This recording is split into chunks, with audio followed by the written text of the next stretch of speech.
The Limping Keeper of St. Mary's Pyre. Chapter 1. The Shadowed Spade. In the year of our Lord, 1857, beneath the perpetual shroud of London's fog-choked skies, Elias Thorne limped through the iron gates of St. Mary's Cemetery. The air was thick with the damp chill of autumn, a cold that seeped into the bones like the insidious whisper of death itself. Elias, once a proud sailor upon the restless waves of the Atlantic, now bore the weight of his misfortunes upon a single leg. The other, a phantom ache where a wooden peg now thudded against the uneven cobblestones. His coat, threadbare and patched from years of neglect, hung loosely over his gaunt frame, and his eyes, once bright with the fire of adventure, were now hollow pits of despair shadowed by the brim of a battered tricorn hat that he clung to as a relic of his former life. The Black Plague had not been kind to Elias. It had swept through the cramped tenements of Whitechapel like a vengeful specter, claiming his beloved wife, Amelia, and their two young daughters, Rose and Lily, in a feverish torrent of agony. He had returned from a voyage to the Indies to find his home a tomb of silence, the bodies already carted away to the mass graves on the outskirts of the city. The plague doctors, with their beaked masks and cloaks of waxed leather, had pronounced it divine retribution, but Elias knew better. It was the cruelty of fate, an indifferent god who delighted in stripping men bare. Depression had coiled around his heart like barbed wire, tightening with each passing day. He drowned it in gin when he could afford it, but the spirits only amplified the echoes of his family's screams in his dreams. His leg had been lost not to the plague, but to the sea's own malice. A storm off the coast of Cornwall had dashed his ship against jagged rocks, and in the chaos, a falling mast had crushed his limb beyond salvation. The ship's surgeon, a drunken fool with a rusty saw, had amputated it in the dim hold, the pain a white-hot blaze that Elias still felt in the quiet hours. No captain would hire a cripple, no matter his years of service. The docks turned him away, the factories laughed at his hobble, and the workhouses offered only the slow death of starvation. Desperation had driven him here, to the graveyard's embrace, where the sexton, a wizened old man named Hargrove, had eyed him with pity and offered the spade. "You'll do," Hargrove had grunted, his breath reeking of tobacco and decay. "The dead don't complain about a man's gait. Dig deep, Thorne, 6 feet no less, and mind the fog, it plays tricks on the eyes."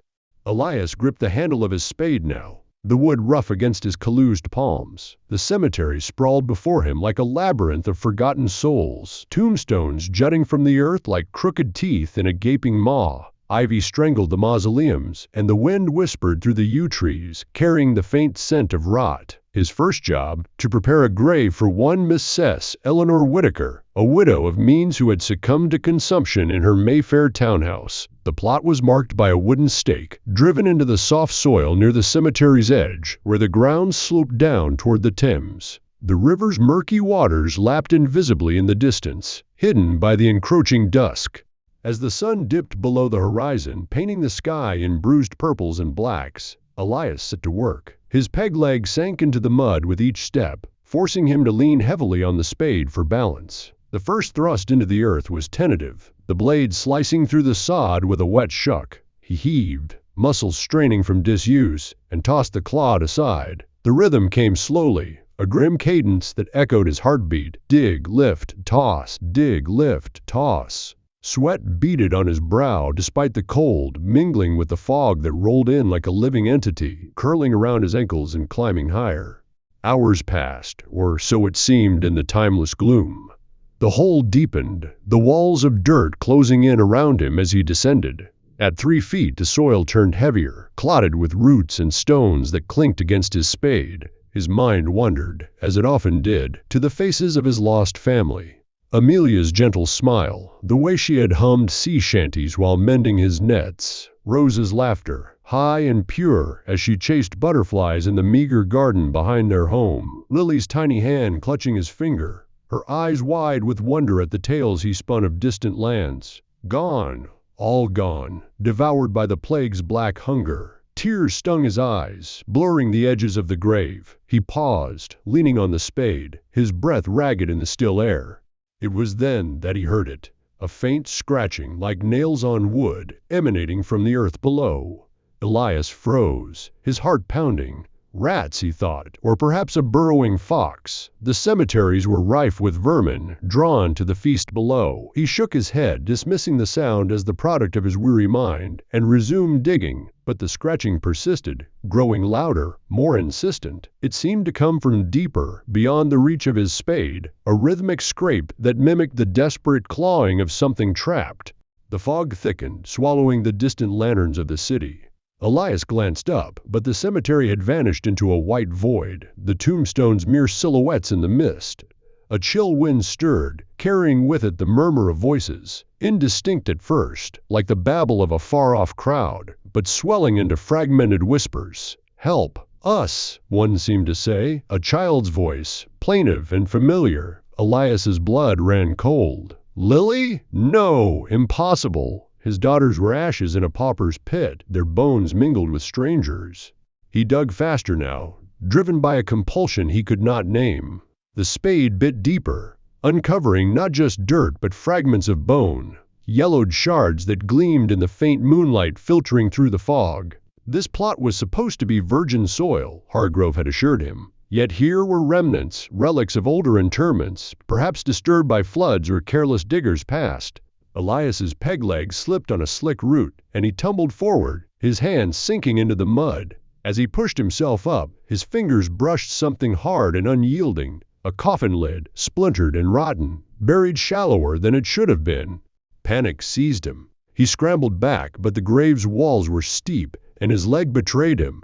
The scratching intensified, now accompanied by a low moan that vibrated through the earth. The lid creaked, wood splintering as if under pressure from within. Elias's mind reeled, visions of the plague victims flashing before him, bloated bodies, black boils weeping pus, eyes glazed with the final terror. Had they buried them alive in their haste? The thought was madness. But in the Victorian underbelly, where the poor were discarded like refuse, such horrors were whispered in taverns. With a Herculean effort, he hauled himself out of the pit, collapsing onto the grass. The fog pressed close, icy tendrils caressing his skin. From the grave came a sound like gasping breath, and then silence, abrupt and oppressive. Elias lay there, trembling, his depression a black tide that threatened to drown him anew. Was this his fate? To unearth the restless dead, to confront the ghosts of his own grief? As he gathered his wits, a figure emerged from the mist. Hargrove, lantern in hand, his face a mask of wrinkled suspicion. "What ails ye, Thorne? The hole ain't done." Elias pointed a shaking finger at the grave. "There's something down there, a coffin, scratching." Hargrove chuckled, a dry rasp like autumn leaves. "Old graves shift, lad. The earth remembers. Finish the job, or you'll join 'em." Reluctantly, Elias descended once more, his spade trembling in his grip. The night deepened, the cold biting deeper, and the whispers returned, weaving tales of loss and vengeance. By midnight, the grave was ready, 6 feet of yawning darkness. But as he climbed out, a hand, pale and skeletal, brushed his ankle from the depths. He screamed, pulling away, but the touch lingered, a promise of horrors yet to come. The fog closed in, and Elias Thorne knew that his first night as a gravedigger was but the beginning of a descent into madness. Chapter 2. Whispers of the Forgotten. The dawn that followed Elias Thorne's first harrowing night in St. Mary's Cemetery broke with a reluctant gray light, filtering through the smog-laden skies of London like a miserly gift from an uncaring heaven. Elias awoke in his cramped garret room above a dingy public house in Whitechapel, the stench of stale ale and unwashed bodies seeping through the floorboards. His stump throbbed with phantom pain, a cruel reminder of the sea's betrayal, and his mind replayed the night's terrors, the scratching from the earth, the whispers that echoed his daughter's voices, the skeletal hand that had grazed his skin. He lay there, staring at the cracked ceiling, the weight of depression pressing upon him like a shroud. Why continue? The world had taken everything. His family to the plague's black maw, his leg to the storm's fury, his dignity to the street's indifference. Yet, hunger gnawed at his belly, and the few shillings Hargrove had promised were a tether to survival. With a grunt, he swung his good leg over the bed's edge, fitting the wooden peg with practiced resignation. The mirror on the wall, a cracked relic from better days, reflected a man hollowed by grief, beard unkempt, eyes sunken, cheeks gaunt from meals of bread and thin broth. He dressed in his threadbare coat, the fabric stiff with dried mud from the grave, and hobbled down the creaking stairs. The publican, a burly fellow named Grimes, eyed him with disdain. "Your rent's due, Thorne. Digging graves ain't making ye any less a beggar."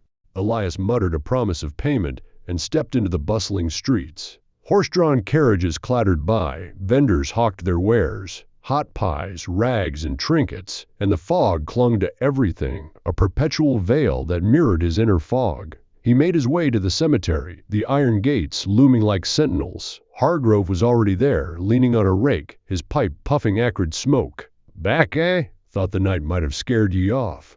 "It'll take more than shadows to break me," Elias replied, though his voice wavered. He took up his spade, the handle familiar now, a reluctant companion in his new path. The days blurred into a routine of toil and solitude. Elias rose before the cock's crow, his mornings a battle against the despair that clawed at him. He would sit by his window, watching the Thames' sluggish flow, remembering Amelia's touch, the way she'd soothed his seafaring worries with stories of home. The plague had come swiftly, a thief in the night, leaving him adrift on land. To combat the darkness, he began small rituals, a splash of cold water on his face, a murmured prayer, not to God whom he no longer trusted, but to the memory of his family. "Guide me," he whispered, as if their spirits lingered. At the cemetery, his duties expanded beyond digging. Hargrove, gruff but not unkind, showed him the ropes, trimming the overgrown hedges, repairing fences splintered by vandals, and yes, tending the graves. "The dead deserve respect," the old man said one misty morning, as they cleared weeds from a cluster of headstones. "Forgotten they may be, but neglect invites unrest." Elias nodded, his mind turning to the whispers he'd heard. Perhaps the spirits sought acknowledgement, a bridge to peace. That afternoon, after digging a shallow grave for a pauper child, another victim of the city's relentless poverty, he lingered. The child's plot was unmarked, a mere mound of earth. On impulse, he gathered a handful of wildflowers from the cemetery's edge, daisies and forget-me-nots, their petals damp with dew. He placed them gently on the soil, his lips curving into a tentative smile. "Rest easy, little one," he murmured, the words foreign on his tongue after years of bitterness. As he turned away, a chill wind stirred, and for a moment he glimpsed a translucent figure, a small girl no older than Rose, with ringlets and a faded dress. She hovered near the grave, her eyes wide and luminous.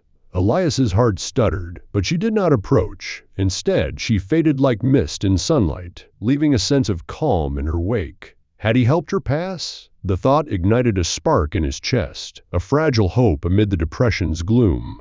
Thus began his recuperation, a slow mending of the soul through acts of quiet kindness. Each day Elias incorporated these gestures into his routine. After the morning's labor, hauling barrows of soil or stacking coffins in the shed, he would wander the grounds, seeking neglected stones. The cemetery was a mosaic of the city's history, ornate mausoleums for the wealthy, simple slabs for the middling folk, and anonymous pits for the destitute. Many tombstones were weathered, inscriptions faded by rain and time, ivy choking their bases like greedy fingers. He started with a brush and bucket, scrubbing away the grime. The first was for a certain Captain Elias Hawthorne, uncanny in name, a seafarer lost to typhus in 1832. As Elias cleaned the stone, revealing the etched ship and anchor, memories of his own voyages surfaced. The salt spray, the camaraderie of the crew, the endless horizon. Depression threatened to overwhelm him, but he pushed on, whispering tales of the sea as if to an old comrade. "Ye sailed the Indies, did ye? I know those waters, treacherous but beautiful." That evening, as twilight descended, an apparition manifested, a burly man in sailor's garb, his form shimmering like heat haze over water. Elias froze, his peg leg rooted to the spot. The ghost regarded him with hollow eyes, then nodded once, before dissolving into the fog. A weight lifted from Elias's shoulders, as if the spirit had found solace in the remembrance. Word of his efforts spread subtly. Hargrove grunted approval, occasionally joining him with a flask of ale. "You're softening, Thorne. But mind, not all shades are grateful." The old man shared tales over their midday repast, bread and cheese eaten on a bench overlooking the river, of restless souls, a highwayman hanged in 1789 who wandered the paths, a lady in white who wailed for her lost lover. Elias listened, the stories fueling his resolve while stoking his dread. His daily life settled into a rhythm that, if not joyful, offered purpose. Mornings, rise, dress, hobble to the bakery for a loaf if coins allowed. Afternoons, dig, mend, tend. Evenings, return home exhausted, but with a glimmer of peace. He began saving scraps, a penny here, a farthing there, to buy posies from the flower girls on Fleet Street, violets for the melancholic, roses for the lovers, lilies for the pure, with each offering placed with a warm smile despite the cold that permeated his bones. He witnessed more passings, faint figures bowing in thanks before vanishing. Yet the dread never fully abated. The cemetery was a realm of aberrations, where the veil between worlds thinned like worn muslin. One foggy noon, as Elias polished a headstone for a plague victim, ironic, given his own losses, a low growl emanated from the earth. He paused, spade in hand, his blood turning to ice. The ground trembled slightly, and from the soil erupted a spectral hound, its eyes glowing embers, jaws dripping ethereal foam. It was the guardian of the damned, Hargrove had warned, a beast from folklore that hunted the unworthy. Elias backed away, his peg slipping on dew-slick grass. The hound lunged, its form passing through him with a frigid blast that seared his soul. Visions assaulted him, his family's final agonies, the plague's black boils blooming on their skin, their cries echoing in his mind. He collapsed, gasping, the depression surging like a tidal wave. When he came to, the hound was gone, but the encounter left him shaken, his hands trembling as he resumed his work. Another encounter came under a moonless sky. Elias had stayed late, cleaning a row of children's graves, tiny markers clustered like forgotten toys. He brought daisies, arranging them with care, his smile a mask over the ache for rose and lily. As he straightened, whispers coiled around him, not the plaintive pleas but mocking laughter, shadows detached from the yews, coalescing into twisted forms, aberrant ghosts, deformed by rage or madness. One was a man with a noose-scarred neck, his head lolling unnaturally. Another a woman with hollow sockets, maggots writhing in spectral flesh. They circled him, their voices a cacophony. Cripple, intruder, join us.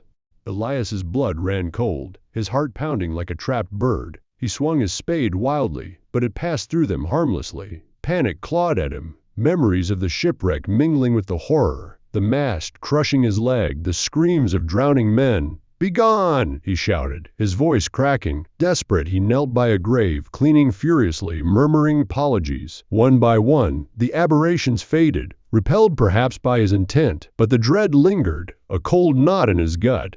As weeks turned to months, Elias grew accustomed to the aberrations, though never immune. His recuperation was piecemeal. Nights still brought nightmares, but days offered redemption. He befriended a flower seller named Molly, a freckled lass with a kind heart, who discounted her blooms for the grave tender. In return, he shared stories of the sea, his voice warming with each telling. Hargrove introduced him to the vicar, Father Blackwell, a stern man who approved of Elias's efforts. "The Lord works through unlikely vessels," the priest said, blessing a bouquet Elias had prepared.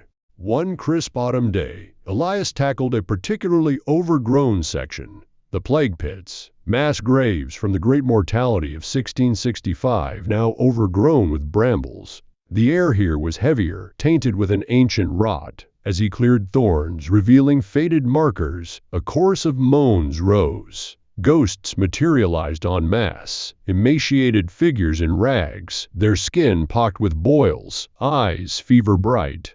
They were not aggressive but pleading, hands outstretched. Elias's depression flared. These were kin to the plague that stole his family. With trembling hands he cleaned the central stone, a monolith inscribed with "Here lie the afflicted." He scattered flowers, poppies for remembrance, and smiled through tears. "Peace be with you."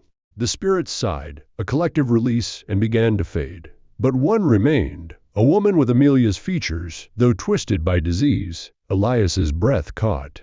"Amelia?" he whispered, his voice breaking. She reached out, her touch a whisper of warmth, then dissolved, leaving him sobbing on the ground. Was it her, or a cruel trick of the mind? The encounter chilled him to the core, yet it kindled hope. Perhaps his family awaited, needing his aid to pass. Winter encroached, the cold deepening the cemetery's gloom. Snow blanketed the grounds, turning tombstones into spectral sentinels. Elias's routine persisted, dig through frozen earth, his breath pluming like ghosts. One blizzard night, tasked with a urgent burial, a nobleman felled by apoplexy. He worked by lantern light. The wind howled, snow stinging his face. As he lowered the coffin, an apparition rose from the pit, a headless coachman, legend of the cemetery, whip in hand. It lashed out, the ethereal crack echoing like thunder. Elias dodged, his pegs sinking into snow, and fell. The ghost advanced, its form radiating malevolence. Terror gripped him, blood running cold as ice in his veins. He scrambled up, grabbing flowers from his satchel, scattering them into the grave with a forced smile. "Rest, wanderer." The coachman paused, then retreated, vanishing into the storm. Elias finished the burial, shivering not just from cold. Through these trials, Elias's new path solidified. He was no longer just a digger, but a caretaker of souls. His warm smiles and flowers bridges to the beyond. Depression ebbed, replaced by weary resolve. Yet the aberrations ensured dread remained, a shadow on his soul. As spring hinted at return, Elias uncovered a hidden grave, unmarked, ancient. Cleaning it, he heard a voice, clear and ominous. "Dig deeper, sailor. Your family calls." His blood froze. What horrors awaited below? Chapter 3. The Eternal Hunger. The winter of 1858 gripped London in an iron fist, its breath a relentless gale that howled through the skeletal branches of St. Mary's Cemetery, like the lament of damned souls. Elias Thorne, now a fixture among the tombstones, moved through his nightly rounds with the weary vigilance of a man who had danced with death's shadows too often. His peg leg thudded dully against the frozen earth, each step a reminder of his fractured past, the sea's betrayal, the plague's theft, the depression that still lurked in the quiet corners of his mind like a patient predator. Yet, in the months since his arrival, he had carved a fragile peace from the chaos. By day, he tended the graves with flowers and warm smiles, whispering solace to the restless spirits that flickered at the edges of his vision. By night, he patrolled the grounds, lantern in hand, warding off vandals and the occasional drunkard who mistook the cemetery for a shortcut to oblivion.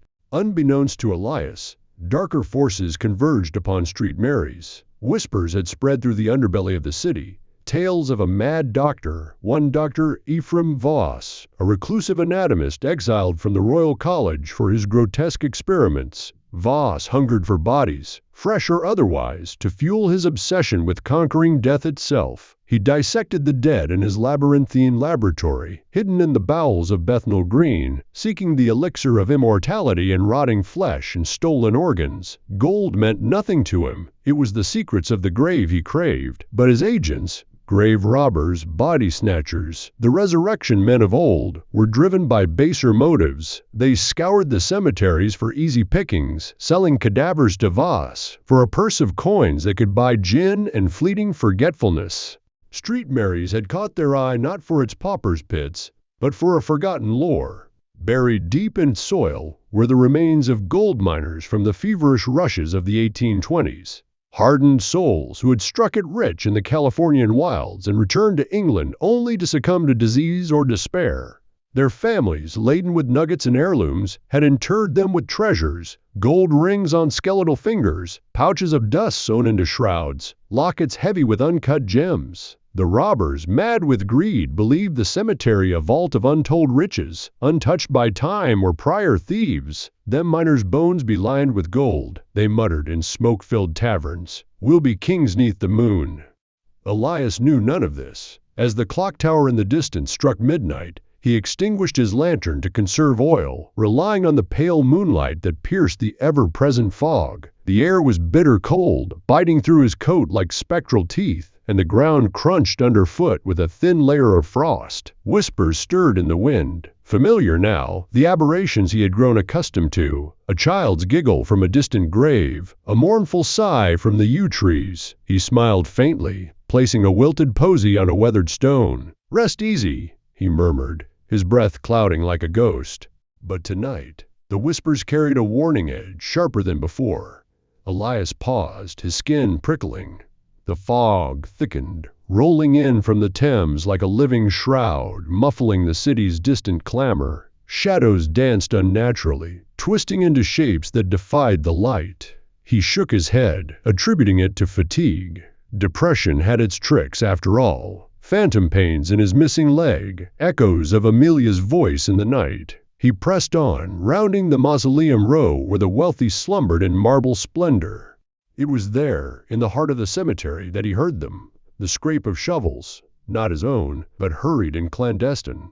Low voices, guttural and laced with madness. Elias's heart quickened. Vandals? Or worse, body snatchers, the scourge of graveyards who unearthed the freshly buried for medical schools, and madmen like Voss. He crept forward, his peg leg silent on the grass, lantern relit but hooded to a dim glow.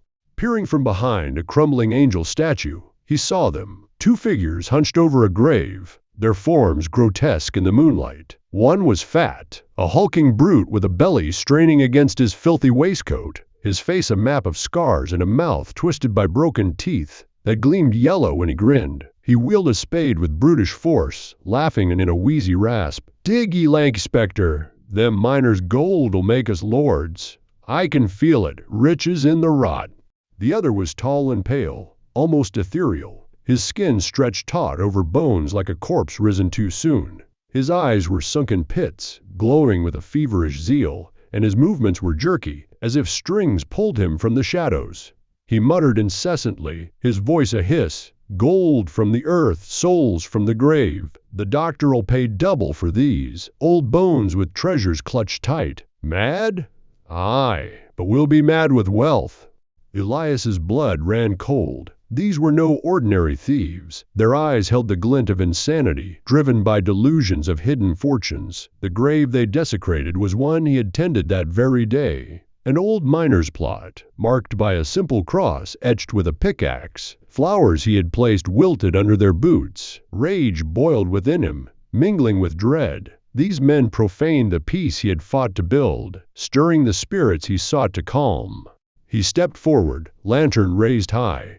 "Halt! This ground is sacred! Begone, or I'll summon the watch!"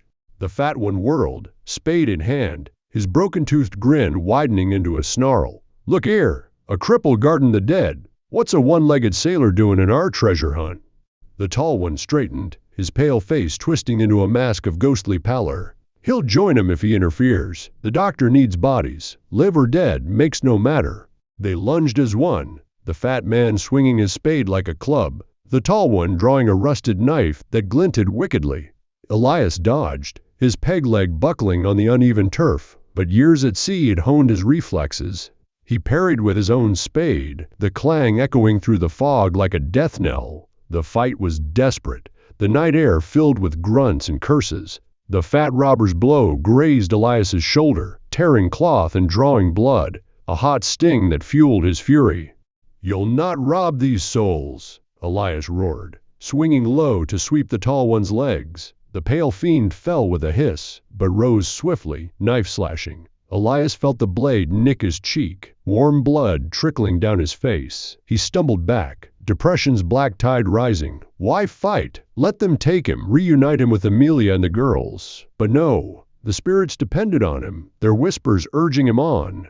The robbers pressed their advantage, mad laughter bubbling from their throats. "Cripple's done for!" the fat one bellowed, raising his spade for a killing blow. Elias tripped over a root, falling hard, the cold earth embracing him like a grave. The tall one loomed above, knife poised, his pale form blending with the fog like a ghost incarnate. In that last moment, as death's shadow fell, the cemetery awoke. The fog swirled violently, whispers swelling into a cacophony of screams. From the depths of the violated grave rose an ancient specter, an old ghost, withered and cloaked in tattered miner's garb, his eyes burning with ethereal fire. Chains of gold dust shimmered around his translucent form, relics of his earthly greed. He had been one of the first, a gold miner buried with his fortune, his spirit bound by avarice and unrest. The ghost's voice boomed like thunder from the abyss. "Fools, it was my life you disturbed, my eternal vigil you shattered. But you have saved me the hunt. With inhuman speed, the specter descended upon the robbers.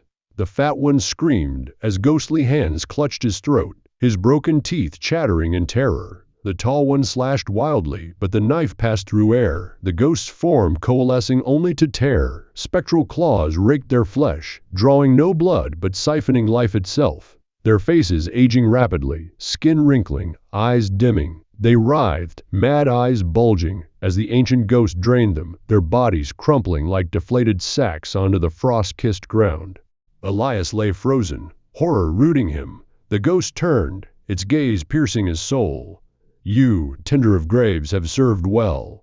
But heed this. If you are buried in soil, I will claim you too. Your wish echoes in the ether, to be given to the sea as a sailor should. Flee this cursed earth or join the hunger. The specter's form flickered, then vanished into the fog, leaving only the robbers' lifeless husks, their faces contorted in eternal madness. Trembling, Elias rose, his body aching, mind reeling. The cemetery's aberrations intensified. Ghosts rising en masse, wailing in the wind, their forms twisting in spooky delirium. Shadows clawed at him, whispers turning to shrieks. Flee! Flee! The cold deepened, an arctic void that chilled his very marrow. He glanced at the graves he had loved, the flowers now trampled, and knew the truth. This place was a maw of eternal hunger, devouring all who lingered. In a frenzy born of terror, he seized his lantern and a nearby torch from the sexton's shed. With shaking hands, he ignited the dry underbrush, flames leaping hungrily in the night. The fire spread, consuming yews and ivy, casting grotesque shadows that danced like demons. Mausoleums cracked in the heat, tombstones glowing red as if hell itself rose. Elias watched for a moment, the blaze reflecting in his eyes. A pyre for the damned, a cleansing inferno. Then he ran, hobbling through the gates, peg-leg pounding the cobblestones. He fled into the fog-shrouded streets. Behind him the cemetery burned, screams of aberrations echoing in his wake. He never looked back, the ghost's warning searing his mind. Burial in soil meant damnation.